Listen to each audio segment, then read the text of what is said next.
what we did in this lab. Anyone can help me out? Lab 3? Beam, loading, strain, stresses? No? Doesn't ring a bell? Okay. So, let me tell you what we did. We had the long red beam, okay, and we were applying loads on. Okay, remember you guys volunteered, you lift weights, okay? So we were applying loads on it, and when we were applying loads on it, we were taking strain measurements, okay? So we had the electrical strain gauges, they were giving us readings on how much strain there is at the cross-section of the beam, okay? So in your lab manuals, you're gonna see that you have electrical strain gauges and mechanical strain gauges, okay? So if you remember, we skipped the mechanical part because the electrical gauges tend to be much more accurate than the mechanical ones, and the mechanical ones take so much time that we wouldn't have been able to finish the lab in just 1 hour, okay? So it's the same concept, it's just that you're taking two different readings and comparing them with the theoretical values, okay? So throughout this lab, whenever you see mechanical readings or mechanical gauges or mechanical strain, just remember that we did not go over this in our lab, okay? You ignore it, okay? So, how did you calculate it? I don't know, I just took the dimensions that you had on the distances and I just put them into the same equation. Well, that's theoretical. Okay. And the electrical is the readings we took? The ones from class. Exactly. The ones that were on the board. Exactly. Okay. And this we did not do. Okay, so we're going to have two separate theoretical readings? No, you're going to have one theoretical reading. From the electric. No, from sorry. those distances right here. Okay. The readings we took in class were all electrical.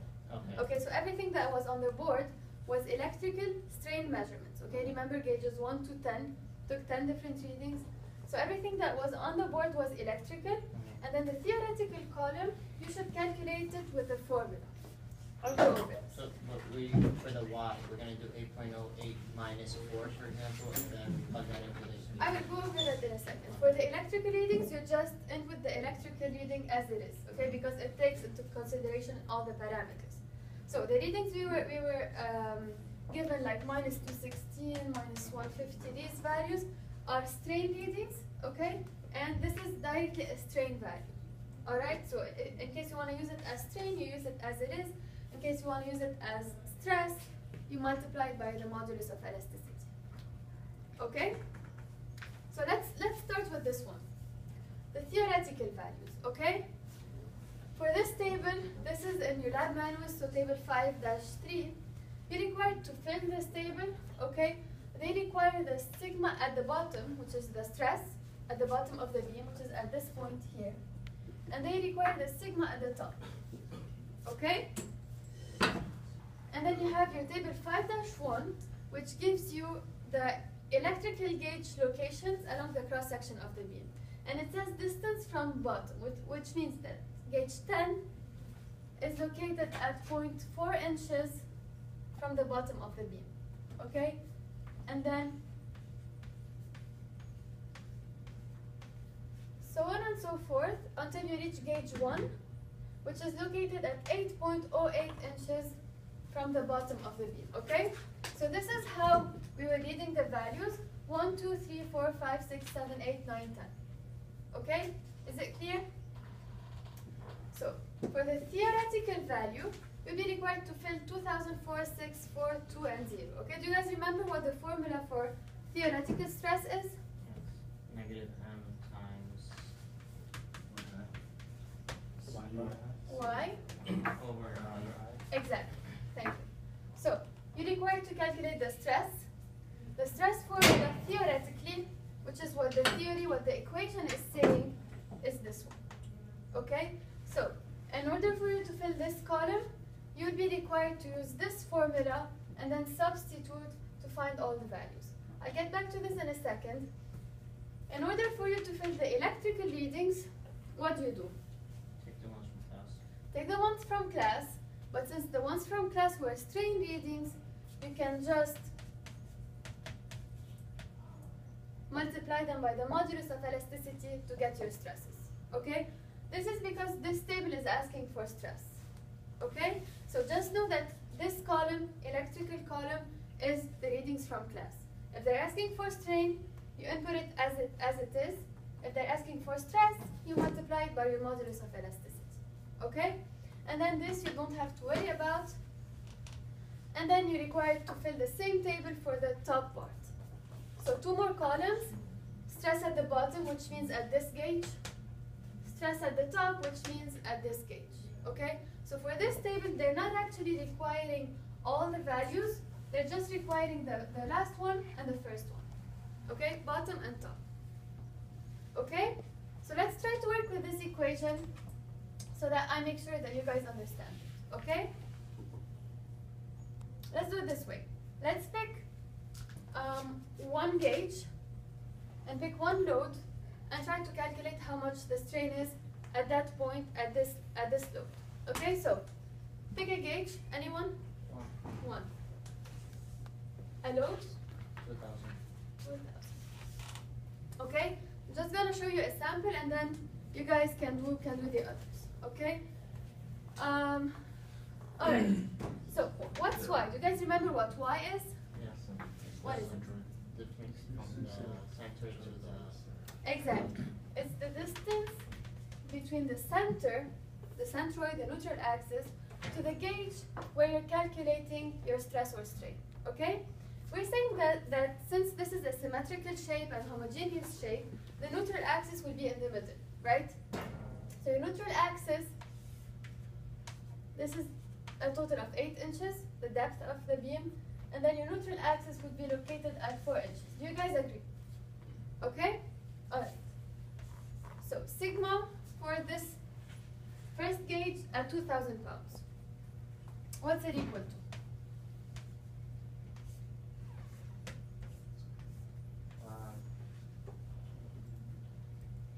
Moment is going to be 96,000 inch-pounds.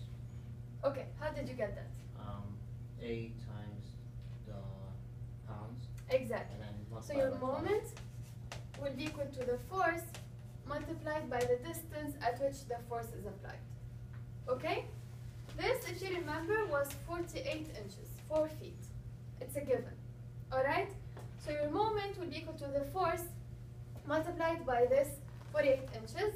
So as long as you're still in the 2,000, your moment will not change. 2,000 times 48, which is 96,000. And then when you increase, you have a new moment, which is 4,000 times 48. Okay, and this is how you always calculate your moments. P times A, and A is a constant. P is either 2, 4, 6, or 0, and which gives you a 0 moment. Alright? So that was 96,000 pounds inch. Inch pounds, yeah. Okay? Alright. Multiplied by y. 4.08. 4.08. How did you get that? We're looking at the distance between the neutral axis and the gauge. Okay? You're gonna use this table, however, you're not gonna use the number in the table because the number measures the distance from the bottom of the beam, from this point to the gauge. And what you're looking for is the distance from this point to the gauge. Okay, so it's a difference of 4 inches in case you wanna make your life easier. So whatever number in the table, you just subtract 4 and you get your y. Okay? So again, distance between this and this is 4.08. Did you guys understand why? Yes? Alright, so y is 4.08. And what's I? Moment of inertia. This is also a constant for the slab. It's 57.6 inches to the power 4. Okay? So this is 57.6 inches to the power 4. That's Okay? 1/12 base height cube. That's 1/12 base height cube. No, it's not 1/12 base height cube because it's not a rectangle. Oh, okay. Okay? This was already calculated for you with all the dimensions of the cross section. Okay, so in case you want to check this, you can. But for this lab, you can directly use it because this is a standard beam and it has already been calculated for you. Okay? Alright, so 57.6 inches to the power 4, and then this is how you calculate your stress. Okay? So, as long as you're calculating the stresses for the 2,000 pound load case, your M will not change. Right? Your moment is not changing because your force is not changing. And then, as long as you're calculating the stresses for a specific gauge, okay, whether you're 2, 4, or 6,000, your Y is the one that's staying a constant. You guys get this? Okay, so this might be helpful for you in case you want to input your equations in Excel so that you don't have to do the calculations over and over again. So whenever you move the gauge, you just change this number, or whenever you change the load, you just change this number. Okay? So, Ali, do you have an answer for this one? Ali, do you have an answer for this one? For the first one is 2,000 pounds, negative 0.00023.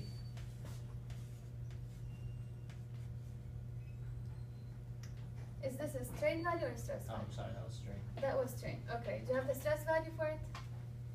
I'm letting right now. It's times 29,000. 29, much more. Okay, can one of you guys, Negative 6.7. this number? Yeah, the whole, isn't it just the whole strain times 29,000? So it should be negative 6.767. But I don't think the units will match though. This way you're not inputting Okay, any. big KSI, so we need 6,700? 800? 6,800, yeah. 6,700. This one. Okay. So this is your stress value. Alright? In case you want to convert this to strain, what do you do?